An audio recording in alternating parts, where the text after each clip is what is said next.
और दोस्तों जय हिंद और आप सभी का वेलकम है आपके प्रीतम एकेडमी में और मैं हूं पंकज कुमार। तो आज हम लोग बात करेंगे क्लास 12 का जो हमारा हिस्ट्री का सेशन चल रहा था, राजा किसान और नगर, यानी कि चैप्टर 2 का हम लोग बात कर रहे हैं। हिस्ट्री के फर्स्ट बुक का चैप्टर 2 का बात कर रहे हैं, राजा किसान और नगर। तो इस पूरे अध्याय में हम लोगों ने नगर एवं व्यापार के बारे का जो टॉपिक है उस टॉपिक पे हम चर्चा कर रहे थे और इस टॉपिक पे हम लोगों ने नए नगर और साथ साथ में नगरीय जनसंख्या, सम्राट वर्ग और शिल्प वर्ग के बारे में हम लोगों ने चर्चा किया था। तो आज का जो टॉपिक है हम लोग इसमें बात करेंगे कि उपमहाद्वीप के अंदर और उसके बाहर में जो व्यापार प्रणाली थी उसके बारे में हम लोग चर्चा करेंगे। कब का? जब राजाओं का उदय हुआ, हम लोग उस समय का बात करते हैं। तो उससे पहले बता दूं कि जो लोग चैनल पे नए हैं तो क्या करना है, प्रीतम एकेडमी को सब्सक्राइब कर लेनी है और जो बेल का आइकन आता है उसको भी क्या करना है, प्रेस कर देना है, ताकि मैं जितना वीडियो डालूं उसका नोटिफिकेशन सबसे पहले आप तक पहुंच सके और आप सीख सको।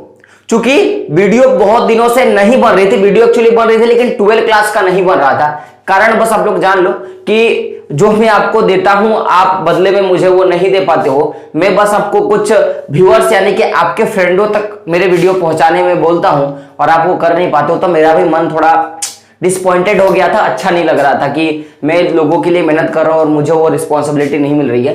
लेकिन फिर जब कमेंट्स आने शुरू हुए बच्चों के तो मैं फिर से सोचा चलो कोई बात नहीं, सारे जो भी है वो मेरे फ्रेंड है, मेरे कलीग्स है और मेरे अपने हैं, तो इनसे मतलब कुछ मैं बोल ही नहीं सकता। तो छोड़िए वो सब मैटर पे ध्यान नहीं देंगे और आज हम लोग बात करते हैं कि उपमहाद्वीप और उसके बाहर का जो व्यापार होता था उस व्यापारिक गतिविधियों के बारे में हम लोग चर्चा करते हैं।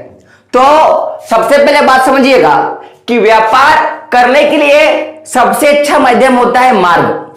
अगर आपको व्यापार करना है यानी कि एक वस्तु का एक्सचेंज करना है, जैसे कि मैंने आपको वस्तु दिया या आपने मेरे से वस्तु लिया, यह व्यापार कहलाता है। यानी कि वस्तु अथवा सेवाओं का आदान प्रदान ही क्या कहलाता है, व्यापार कहलाता है। तो उस समय भारत में या जिस समय नगरीय व्यवस्था चल रही थी उस समय व्यापार की विधियों का बात करें तो व्यापार जो हो रहा था वो 2 मार्गों से हो रहा था। कितने मार्गों से? 2 मार्गों से हो रहा था। एक तो मार्ग था स्थल मार्ग और दूसरा मार्ग क्या था, जल मार्ग। एक क्या था, स्थल मार्ग और दूसरा क्या था, जल मार्ग। तो पहले हम लोग इसके बारे में समझते हैं। स्थल मार्ग यानी कि हम लोग बोल सकते हैं भूमि के द्वारा जो भी रास्ते होते थे उनको हम लोग स्थल मार्ग बोलेंगे और जल के द्वारा जो मार्ग होता है उसको क्या बोलेंगे, जल मार्ग बोलेंगे। तो देश के बाहर अगर व्यापार करना है तो स्थल मार्ग तो समझ लो कि क्या हो सकता है, लेकिन जल मार्ग में अगर मुझे देश के बाहर व्यापार करना है तो जाहिर सी बात है कि समुद्र का सहारा लेना पड़ेगा। और अगर देश के अंदर अगर मुझे व्यापार करना है जल मार्ग के सहारे तो मुझे नदी मार्ग का सहारा लेना पड़ेगा। यहां तक आपको क्लियर है। लेकिन मैं बात करूं जल मार्ग और स्थल मार्ग का, तो इन मार्गों का विस्तार 6ठी शताब्दी में या 6ठी शताब्दी ईसा पूर्व में बहुत अधिक इसका विस्तार आपको देखने को मिलेगा। और ऐसा नहीं कि केवल कुछ दिशाओं में इसका विस्तार है, इनका विस्तार भारत के और भारत के आस पड़ोस के जितने भी क्षेत्र हैं सभी तक इनका विस्तार आपको देखने को मिलेगा। क्यों? क्योंकि देखो उस समय ना ही सीमाएं थी और ना ही मुल्कों के बीच में आपसी अनुबंध या कुछ ऐसा था। उस समय तो एक राजा के नीचे सारा क्षेत्र हुआ करता था, तो इसमें कोई दिक्कत नहीं था कि कौन कहां जाके अपना व्यापार करेगा या व्यवस्था चलाएगा, कोई कहीं भी जाके चला सकता था।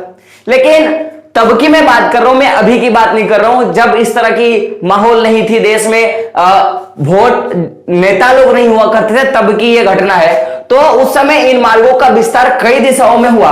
तो अगर हम लोग बात करें स्थल मार्ग के विस्तार का, तो स्थल मार्ग जैसे कि आप अगर गौर करोगे तो इंडिया, अगर मान लिया जाए कि ये हमारा इधर से मेरा इंडिया अगर शुरू होता है, मान लीजिए इधर से अगर इंडिया शुरू है तो इस वाले पूरे रीजन में जाने के लिए स्थल मार्ग था। तो इंडिया ऐसे एशिया में स्थित है, तो स्थल मार्ग जो है वो मध्य एशिया और उसके भी आगे जाने तक का भी रास्ता था। किसके द्वारा? तो हम लोग स्थल मार्ग के द्वारा जा सकते थे। मैंने क्या बोला कि भारत के अंदर तो था ही, लेकिन भारत के बाहर यानी कि भारत एशिया में है तो एशिया के नीचे साइड है ना, आप जानते हो। आप लोग थोड़ा माइंड सेट को देखो कि भारत जो है वो एशिया के नीचे साइड में है, लेकिन अगर हम लोग बात करेंगे उस समय जो स्थल मार्ग था वो भारत में तो था ही, बाकी अब मध्य एशिया और उसके और आगे तक आप लोग जा सकते थे स्थल मार्ग के सहारे। तो ये रहा भाई स्थल मार्ग के बारे में। तो थोड़ा हम लोग जल मार्ग के बारे में बात करते हैं। तो जल मार्ग के बारे में समझिए, अगर हम लोग मान लेते हैं ये हमारी इंडिया का बॉर्डर है, एक्चुअली मान लीजिए कि है, तो अगर हमें इधर वाले क्षेत्रों के साथ, यानी कि अगर मुझे इधर वाले क्षेत्रों के साथ मुझे व्यापार करना होता था, यानी कि हम लोग बोल सकते हैं उपमहाद्वीप से अगर हमें अरब सागर के ओर जाना पड़ता था, अगर मैं अरब सागर की ओर जाऊंगा तो उस रास्ते में जितने भी क्षेत्र आते थे उन सारे क्षेत्रों से मैं व्यापार कर सकता था। तो अगर उपमहाद्वीप के जितने भी सारे बंदरगाहें हैं, आप बात को समझिएगा, बंदरगाह का अर्थ क्या होता है? बंदरगाह यानी कि मैं बोल सकता हूं कि जैसे स्टेशन होता है उसमें रेलगाड़ी रुकती है, जैसे हम लोग बोल सकते हैं कि बस स्टैंड होता है उसमें बस या टैक्सी वगैरह रुका करती है, तो उसी तरह बंदरगाह होता है। इस बंदरगाह में जितने भी जहाज होते हैं या जितने भी नाव होते हैं उनको रोका जाता है और क्या काम किया जाता है भाई? तो यहाँ पे जितने भी सारे वस्तुएं होते हैं या जितने भी सारे सेवाएं जिस भी आपको देश में भेजना पड़ता है तो शिप में चढ़ाया जाता है, और शिप के देखरेख के लिए मैं बोलूंगा साफ सफाई के लिए लोग वहां पे होते हैं, तो उसी को बंदरगाह बोला जाता है। तो भारत का जो भी बंदरगाह है, तो बंदरगाह हम लोग बोल सकते हैं कि गुजरात से लेके इधर मालाबार तट से होते हुए ये जो पूरा जो क्षेत्र है बंगाल की खाड़ी तक का, तो इस पूरे क्षेत्र में हम लोग का बंदरगाह भरा हुआ है। तो अगर हमें इस वाले रीजन का अगर हम लोग बात करेंगे कि पश्चिम वाले रीजन के साइड में अगर हमें व्यापार करना है तो हमें इन सारे बंदरगाहों का उपयोग करना पड़ेगा। और इन सारे क्योंकि देखो इधर से भी कर सकते थे लेकिन ये थोड़ा दूर होता है इनके माध्यम से, तो इन सारे जो बंदरगाह है उनका उपयोग हम लोग करके क्या कर सकते हैं, इधर वाले रास्तों पे जा सकते हैं। तो हम लोग भारत के इन सारे बंदरगाहों का उपयोग करके क्या करेंगे, अरब सागर के रास्ते हम लोग व्यापार करना शुरू किए थे 6ठी शताब्दी ईसा पूर्व में। और केवल अरब सागर के रास्ते में अगर जिन क्षेत्रों में सबसे ज्यादा व्यापारिक मार्ग था या सबसे ज्यादा व्यापार होता था जल मार्ग के द्वारा, तो वो था उत्तरी अफ्रीका और पश्चिमी एशिया। कहां का मैं बात करूंगा, उत्तरी अफ्रीका और पश्चिमी एशिया में भारत के इन बंदरगाहों के द्वारा व्यापार हुआ करता था। तो मैंने बात किया भारत के उत्तर पश्चिम साइड के इलाकों से मैंने बात किया कि हम लोग अरब सागर के थ्रू से जाते थे और जो भी उत्तरी अफ्रीका और पश्चिमी एशिया उसी रास्ते में आते था तो उनसे हम लोग व्यापार कर लेते थे। लेकिन अब हम लोग बात करते हैं कि बंगाल की खाड़ी भी तो है हमारे पास एक बंदरगाह, बंगाल की खाड़ी है, यानी कि इस रूट में भी हमको तो बंदरगाह देखने को मिलता है। तो इधर वाला जो रूट है इस रूट से भी व्यापार हुआ करता था, और ये बंगाल की खाड़ी से जो व्यापार होता था जल मार्ग के द्वारा वो चीन में और दक्षिण पूर्व एशिया में ज्यादातर सप्लाई किया जाता था। किधर? चीन में और दक्षिण पूर्व जो एशिया है यानी कि इधर वाले क्षेत्रों पे व्यापार होता था। तो हम लोगों ने देखा, अगर मैं बात करूं, कभी क्वेश्चन आपके पास आएगा कि आप बताइए कि स्थल मार्ग के द्वारा किन क्षेत्रों पे व्यापार होता था, तो आपको क्या बताना है कि एशिया तथा मध्य एशिया में हुआ करता था। कभी आपके पास क्वेश्चन आएगा कि आप बताइए कि भारत से जल मार्ग के द्वारा किन क्षेत्रों पे व्यापार होता था, आप क्या बताओगे? या तो आप बोलोगे कि अरब सागर क्षेत्रों में, या आप क्या बोलोगे कि चीन दक्षिण पूर्व एशिया में व्यापार हुआ करता था। बात क्लियर है? तो अब देखिएगा ये जो सारा मार्ग बना था, जो भी एक विस्तृत मार्ग बना हुआ था, इन मार्गों को कई बार राजा क्या करता था कि अपने हाथों में लेने का या अपना नियंत्रण उस मार्गों में करने के बारे में सोचता था और प्रयास करता था। तो क्या कारण था कि कोई भी राजा इन मार्गों को अपने नियंत्रण में करना चाहता था? तो राजाओं का मानना था कि इन मार्गों में हम अपना नियंत्रण कर लेंगे और करने के बाद जो भी व्यवसायी होंगे इस रास्ते से गुजरेंगे उनको हम सुरक्षा देंगे कि आप इन रास्तों से अपने वस्तुओं का आदान प्रदान कर सकते हो, उसमें किसी तरह का कोई दिक्कत नहीं होगा, कोई चोरी चपाटा झमेला वाला काम नहीं होगा। बदले में आप क्या करो कि बदले में हमको सुरक्षा के बदले हमको सुरक्षा कर या सुरक्षा के लिए हमको धन दो। तो इसके लिए बहुत सारे राजा क्या करते थे इन क्षेत्रों में या मैं बोलूंगा इन मार्गों को हथियाना चाहते थे या नियंत्रण करना चाहते थे। तो अगर कभी क्वेश्चन आएगा कि राजा क्यों इन क्षेत्रों को अपने नियंत्रण में करना चाहते, तो आप सीधा बोलोगे कि राजा इन मार्गों के द्वारा लाभ अर्जित करना चाहते थे, सुरक्षा मुहैया करा के। तो इसीलिए राजा क्या करते थे कि इन क्षेत्रों में अपना अधिकार करना चाहते थे। तो हम लोगों ने देखा कि किस तरह से लोग व्यापार करते थे, व्यापार मार्गों का विस्तार के बारे में देखा, राजा क्यों इन क्षेत्रों पे अपने नियंत्रण चाहते थे, हम लोगों ने इसके बारे में देखा। तो पूरा जो घटना घट रहा है ये व्यापार के बारे में घट रहा है। तो पहले हम लोग देख लेते हैं कि इन मार्गों से, चाहे आप स्थल मार्ग का बात करो चाहे जल मार्गों का बात करो, तो हम लोगों ने देखा कि जल मार्ग जो है उसमें व्यापार करने के लिए नाव का सहारा लिया जाता था। तो स्थल मार्ग में हम लोग क्या बात करेंगे, स्थल मार्ग में जाने के लिए किन चीजों की सहारा लिया जाता था। तो अगर मान लीजिए कि आपको आपके ननिहाल जाना है या आपको अपना स्कूल जाना है, बीच में अगर कोई नदी नाला नहीं हो तो आप या तो पैदल चले जाओगे या किसी सहारे से, यानी कि कोई गाड़ी हो गया, कोई रिक्शा हो गया, उसके सहारे से आप क्या करोगे, उस डिस्टेंस को तय कर लोगे। तो उस समय अगर मैं बात करूं, इन रास्तों के प्रयोग करने वाले जो व्यापारी होते थे, जो भी स्थल मार्ग का, या तो वो पैदल फेरी लगाने वाले लोग होते थे कि पैदल जा रहे हैं और वो क्या कर रहे हैं, अपने वस्तुओं को बेच रहे हैं, या तो वो क्या करते थे कि बैलगाड़ी हो, या क्या कर सकते थे घोड़ा गाड़ी हो, या खच्चर का गाड़ी हो, ऐसे कुछ जानवर जो माल ढोने का काम करते थे या जो गाड़ी को खींचने का काम करते थे, उन जानवरों के सहारे भी क्या करते थे कि ये अपने आप को इन क्षेत्रों में ले जाकर व्यापार किया करते थे। तो जल मार्ग में बात करो तो नाव का प्रयोग, और स्थल मार्ग में बहुत सारे लोग पैदल फेरी लगा के वस्तुओं का आदान प्रदान करते थे या व्यापार करते थे, और बहुत सारे लोग क्या करते थे कि पशुओं के सहारे, पशु गाड़ी के सहारे वो क्या करते थे, अपने व्यापार को किया करते थे। तो उसी तरह इन क्षेत्रों में जिन लोगों ने भी व्यापार किया इन मार्गों के द्वारा, उनको बहुत ज्यादा लाभ मिला और ये बहुत ज्यादा प्रॉफिट कमाए। तो उनमें से तमिल भाषा में मत्स्यु भवन, क्या नाम है, मत्स्यु भवन, और प्राकृतिक भाषा में सतवाहन, क्या है, सतवाहन नहीं, सतवाहन, और मैं बोल सकता हूं सेठी के नाम के जो प्रसिद्ध व्यवसायी होते थे, उस समय सबसे अमीर लोग होते थे। क्या होते थे, सबसे अमीर लोग होते थे। जैसे अगर मान लो कोई दुकान में अगर कोई व्यक्ति है तो उसको हम लोग सेठ साहब बोलते हैं। सेठ यानी कि वो उस दुकान का मालिक होता था।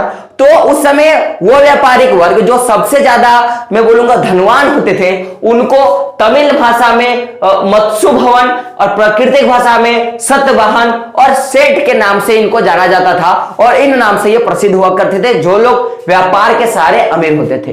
तो हम लोग बात करते हैं कि आखिर जो ये पूरा जो हम लोग झंझट झमेला कर रहे हैं, पूरा जो हम लोगों ने एक वर्णन पढ़ा, तो इस सारे वर्णन में आखिर जो व्यावसायिक वस्तु है उनमें कौन सी व्यावसायिक वस्तुओं का प्रयोग किया जाता था, या इन मार्गों में किन वस्तुओं का आदान प्रदान होता था, हम लोग इसके बारे में थोड़ा देख लेते हैं। तो उस समय सबसे ज्यादा इन मार्गों के सारे जो भी वस्तुओं का आयात या निर्यात होता था, उसमें नमक, अनाज, वस्त्र, धातु से बने हुए उत्पाद, पत्थर, लकड़ी और जड़ी बूटी शामिल था। मैंने क्या बोला कि उस समय नमक, अनाज, वस्त्र, धातु से बने हुए उत्पाद, पत्थर, लकड़ी और जड़ी बूटी जो था, उस समय सबसे ज्यादा मैं बोलूंगा आयात या निर्यात की गई वस्तु होती है। तो ये जो सारी वस्तुएं होती है ये ज्यादातर निर्यात की जाती थी, क्योंकि ये सारी जो वस्तुएं हैं ये भारत में आपको ऑटोमेटिकली देखने को मिलेगा, हमारे उपमहाद्वीप में देखने को मिलेगा। तो इन सारे वस्तुओं का क्या किया जाता था, निर्यात किया जाता था। क्या किया जाता था, निर्यात किया जाता था। तो उस समय अगर मैं बात करूं, जिस समय रोमन साम्राज्य हमारे देश में आया, उस समय अगर मैं बात करूं तो सबसे ज्यादा अगर व्यापार होता था जिन चीजों का या निर्यात जिन चीजों का होता था, वो था काली मिर्च। क्या था, काली मिर्च। और इसी काली मिर्च जैसे जो मसाले होते हैं, इन्हीं मसालों के बदौलत आप देखोगे कि अंग्रेज भारत आया था, चाय का चुस्की लेने के लिए आया, काली मिर्चों का टेस्ट लेने के लिए आया, और वो अपना यहाँ जिंदगी हम लोग का बर्बाद करके चला गया। तो ये काली मिर्च जैसे मसाले, साथ में वस्त्र और ये जो जड़ी बूटी है, उस समय रोमन साम्राज्य के द्वारा सबसे ज्यादा निर्यात किया जाने वाला वस्तु था, व्यावसायिक वस्तु था। क्या क्या, तो काली मिर्च, मसाले और वस्त्र तथा जड़ी बूटी। क्वेश्चन आपके पास आ सकता है कि रोमन साम्राज्य द्वारा किन वस्तुओं का सबसे अधिक क्या होता था, निर्यात किया जाता था। तो आपको क्या बताना है, काली मिर्च जैसे मसाले, वस्त्र एवं जड़ी बूटी।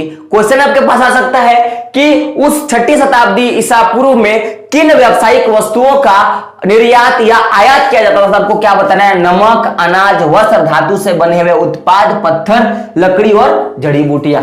बात क्लियर है? फिर हम लोग देखते हैं कि उस समय जो रोमन साम्राज्य, हम लोग अभी थोड़ा सा रोमन साम्राज्य के बारे में पढ़ा था, तो रोमन साम्राज्य के का जो निर्यात या जो आदान प्रदान होता था वो किस रास्ते से करता था, थोड़ा लोग उसके बारे में देख लेते हैं। तो रोमन साम्राज्य जो इन वस्तुओं को ले जाया जाता था, लेके जाता था अपने देश या निर्यात करता था, तो इसके लिए ये अरब सागर का मार्ग, मैं किसका बात करूंगा? अरब सागर का मार्ग को अपनाता था। और ये कहां तक जाता था? तो ये जो भूमध्य क्षेत्र है वहां तक जाता था। कहां तक? भूमध्य जो क्षेत्र है वहां तक जाता था। और इसी माध्यम से, इस अरब सागर के माध्यम से यह क्या करता था कि अपने इन सारे वस्तुओं का निर्यात किया करता था। कुछ ऐसे महत्वपूर्ण शब्द हैं जो आपको जानना जरूरी है, और ये जो शब्द है मैं बात करूंगा, ये जो शब्द है ये आपको मालाबार तट के बारे में कुछ नॉलेज देगा, तो उसके बारे एक अंश है वो आप अपने आप पढ़ लेना। लेकिन मैं बात करूंगा उस समय कुछ वर्ड है जो प्रयोग किए जाते थे जिनका साक्ष्य आपको देखने को मिला। एक तो पेरीप्लस नाम है, क्या नाम है? पेरीप्लस नाम का एक शब्द का प्रयोग किया जाता था। तो क्वेश्चन आपके पास आएगा कि पेरीप्लस का अर्थ क्या है? क्या क्वेश्चन आएगा? पेरीप्लस शब्द का अर्थ क्या है? तो आपको क्या बताना है कि यह जो शब्द है ये एक यूनानी भाषा का शब्द है, यूनान भाषा से लिया गया शब्द है, जिसका अर्थ क्या होता है? समुद्री यात्री। क्या होता है? समुद्री यात्री। और एक शब्द है एरिथियन, क्या नाम है? एरिथियन एक शब्द है, यह भी एक यूनान भाषा शब्द है, जिसका अर्थ होता है लाल सागर। क्या होता है? लाल सागर इसका अर्थ होता है। तो इन रास्तों के माध्यम से एक पेरीप्लस शब्द का प्रयोग समुद्री यात्रियों के लिए, और एरिथियन जो होता है वो किसके लिए? लाल सागर के लिए प्रयोग किया गया। तो अगर मैं बात करूं उस समय जो रोमन साम्राज्य थे वो सबसे ज्यादा ये जो सारी वस्तुएं हैं, काली मिर्च, मसाले और जो वस्त्र एवं जड़ी बूटियां हैं, उनका जो निर्यात का मैं बात करूं वो इन्हीं क्षेत्रों के माध्यम से, ये जो मालाबार तट है और ये जो गुजरात का जो बंदरगाह है, इन्हीं बंदरगाहों के माध्यम से ये जो जितनी भी सारे आप चीजें देख रहे हो, काली मिर्च हो गया, या मैं बात करूं और तरह के जो भारत में मसाले पाए जाते हैं, या वस्त्र हो गया, जो भी जड़ी बूटी है, उनका निर्यात किया करते थे। तो पूरे टॉपिक में हम लोगों ने व्यापारिक मार्ग के बारे में पढ़ा, और उन व्यापारिक मार्गों में किन वस्तुओं का निर्यात या आयात किया जाता था उसके बारे में हम लोगों ने देखा। अब जो अगला टॉपिक हम लोग कवर करेंगे, इसी क्लास का, यानी कि नए नगर एवं व्यापार का, भारत में व्यापार का, तो इस टॉपिक पे हम लोग जो अगला सेशन लेंगे वो सिक्कों के बारे में और राजाओं के बारे में करेंगे। किसके बारे में? सिक्कों और राजाओं के बारे करेंगे। और उसके बाद 2 से 3 क्लास में ये आपका पूरा चैप्टर जो है वो खत्म हो जाएगा। तो ये क्लास आपको कैसा लगा आपको कमेंट बॉक्स में बताना है। और साथ में मैं बता दूं, जो लोग नए हैं क्या करना है कि प्रीतम एकेडमी को सब्सक्राइब कर लेनी और बेल का आइकन क्या करना है? प्रेस कर देना है। और दोस्तों वीडियो को अपने दोस्तों तक शेयर करें ताकि जितना आप सीख रहे हो वो भी सीख पाएंगे। दोस्तों मिलते हैं अगले वीडियो में, तब तक के लिए जय हिंद, जय भारत।